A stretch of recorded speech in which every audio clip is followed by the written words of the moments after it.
Back here as our series continues, Responsible Gun Ownership with Tom Abbott from Iron Eagle Tactical. We've talked about and covered a lot of ground in this series so far, and we've gotten to that point where I think now, Tom, we need to really start getting people focused on conceal and carry. Now, there's conceal and carry in the state of Missouri. There's also constitutional carry. Correct. Which means you don't need to have conceal and carry, but it's, again, another one of those things that you don't want to avoid because it's more training, it's more education. It's definitely the things you need should you find yourself in a situation where your life is being threatened. Right. It's not a matter of do I own a gun and do I know how to shoot and all of that stuff. It's what are you going to do after you shoot somebody? Mm-hmm. When can you shoot? When can you not shoot? Things like that you'll learn in a concealed carry class. That, right. You know, it's not about just the firearm ownership and being able to hit a target. Mm-hmm. There's a lot that goes into mentally, physically, when you get into a self-defense situation. You know, we either have a fight or flight mentality, and that's the technical term for that is tachysphyxia. That's nice. That's my $10 word for the day. Get a shot for that sometime. Yeah, absolutely. But you know, when you're stressed, when your body's stressed in that situation, you're either going to fight. You know, if you have the ability, both of us are bigger physical guys, so we're probably not going to back down from too much of a challenge. I'm actually a lover, not a fighter. Anyway. But, you know, in a situation where it's best to retreat, you know, you might want to do that. But in the event of it, you want to be prepared for it. And I'm a big advocate for training, whether it be a concealed carry class, whether it be a basic pistol class. Get familiar with the firearm is the first thing. And I guess after you get your conceal and carry, there's no reason to stop there. Additional training, additional education, you can always continuously be learning about firearms. Absolutely. Even as an instructor, I go to other people's classes to learn stuff. I'll take advanced classes where we're shooting 500 to 1,000 rounds a weekend, just to get that muscle memory out of being able to draw and get into your grip, stance, sight alignment without thinking about it. Like, you know, my feet are proper, you know, you just do it, you know, because you've done it 500 times over a weekend, and I still have that muscle memory today. We're going to show you a couple of the guns that are here today that I personally have for concealed carry. It varies for everybody, and the most commonly asked questions in one of our classes is, well, what's the best gun for concealed carry? Or what's the best caliber for concealed carry?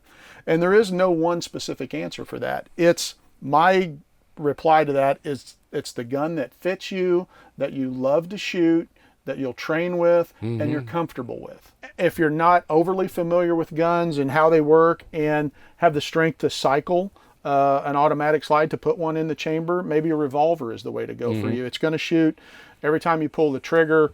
It's going to go bang 100% of the time.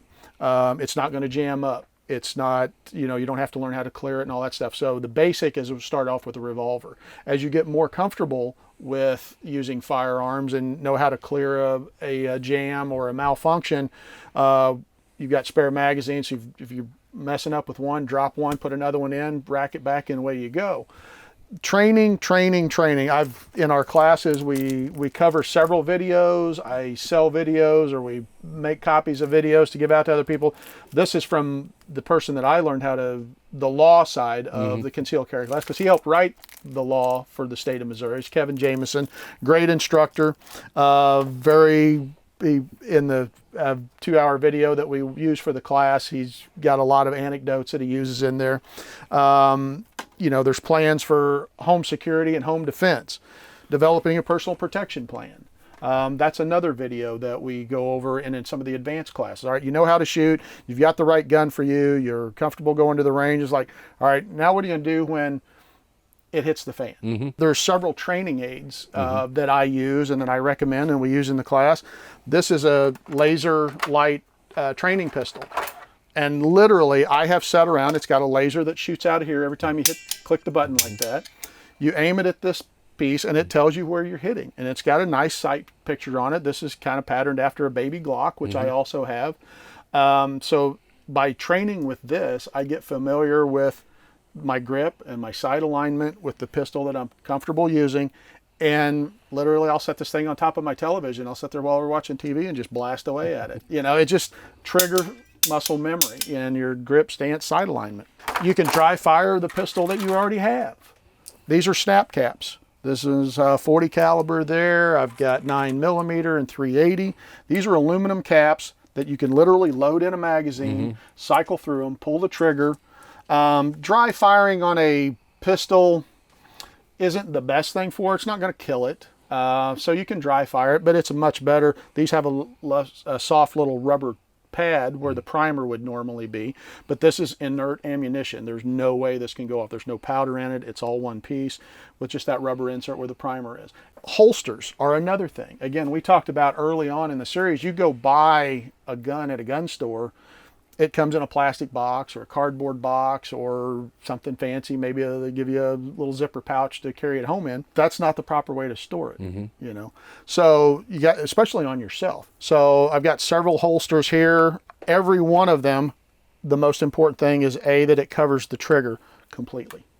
You know, that way you don't get it hooked on anything when you're trying to put it back in. You're not going to inadvertently fire it. There's some pistols out there that just you stick the barrel down onto a peg. Not a big fan of that. This is an inside the waistband holster here. It's Kydex, and again, I'm just going to make sure for the viewing audience that we have nothing in the chamber of this.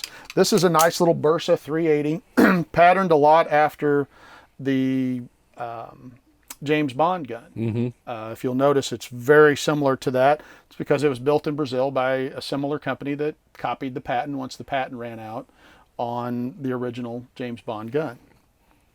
So this is a very lightweight, weighs less than a pound, right, with a 8-round magazine in it. So you've got 8 rounds of 380 plus 1 in the chamber, so 9 total. It's got a hammer on it, which I like. If I want to go to single action, pull it back, and for accuracy. It's a semi-automatic, so it'll cycle, put the next round in.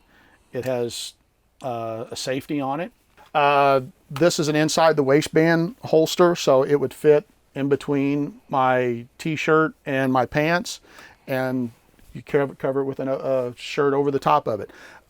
I pick the type of gun that I'm going to carry depending on what the weather's like, or because of what I'm going to wear. Right. If I'm like you and wear shorts 11 months out of the year and t-shirts, well, you know, I'm going to need something that's a little bit smaller and a little bit more concealable. If I'm going out and it's 20 degrees outside and I'm going to have an overcoat on and a flannel shirt on that's going to drop over, I can carry something bigger like the Smith & Wesson.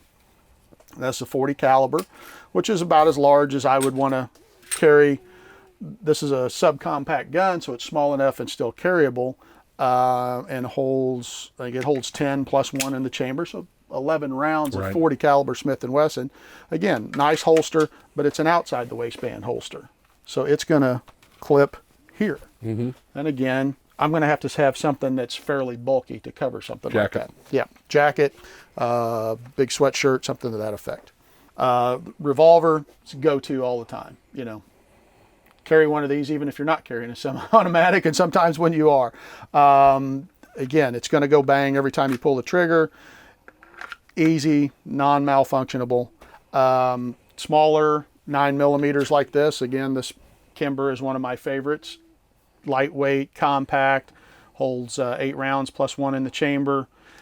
Just fits my hand really well, especially with the extended magazine on it. You know, it's just all 3 of your fingers, you know, are a solid place to grip it, and it's just an easy trigger to pull. So it's what best fits your particular situation. Right. And of course, again, with what we were talking about, not only how it fits you in your hand, but if you're going to carry it in the holster, and you should with your conceal and carry, then you have to have a holster that's right for that particular situation. Weather, you know, the type of clothes that you wear. Maybe you feel comfortable using one type of holster versus another. So a lot of things, again, to factor in, and you'll learn that through the training. Nice thing about this, this is an inside the waistband holster as well. Typically, I would have a pretty thick belt on, and when I'm carrying right now, I'm doing this in my sweatpants. So, but this is what we call, again, I'm just going to clear it, make sure nothing's in the magazine, nothing's in the well. But appendix carry. If I'm going to be standing a lot all day, I can stand around like this and it's comfortable. You don't know it's not on your hip. Right. Either like to carry at the 3 o'clock, 4 o'clock position, or appendix carry. Just depend again on what gun it is. And again, I get proficient with everything. I know what it is. I know where all the controls are on it. But that's just come with years of doing this. And then you need the right holster for the right hand if you are left-handed. If you're left-handed versus right-handed. Yep, exactly. You would. That's right. So you would want to put this on the other side if you were an appendix carry. If you're left-handed, you would want this clip to be on the outside. I'm here for you, left-handers. Yep. I'm here for you. Tom Abbott with Iron Eagle Tactical. KB with What's Burnin'. Our responsible gun ownership series continues on. And I think we're going to kind of start to get into some situations that maybe people need to consider. You purchased a firearm, you've gone through the training, maybe you find yourself in a situation. And you got to know how to react in those situations before, during, and after. And I guess that's kind of where we're going to go with this. Yep, it's all a mental mindset and having an action plan. Very good. We'll do more with our series right here on Lake TV and What's Burning.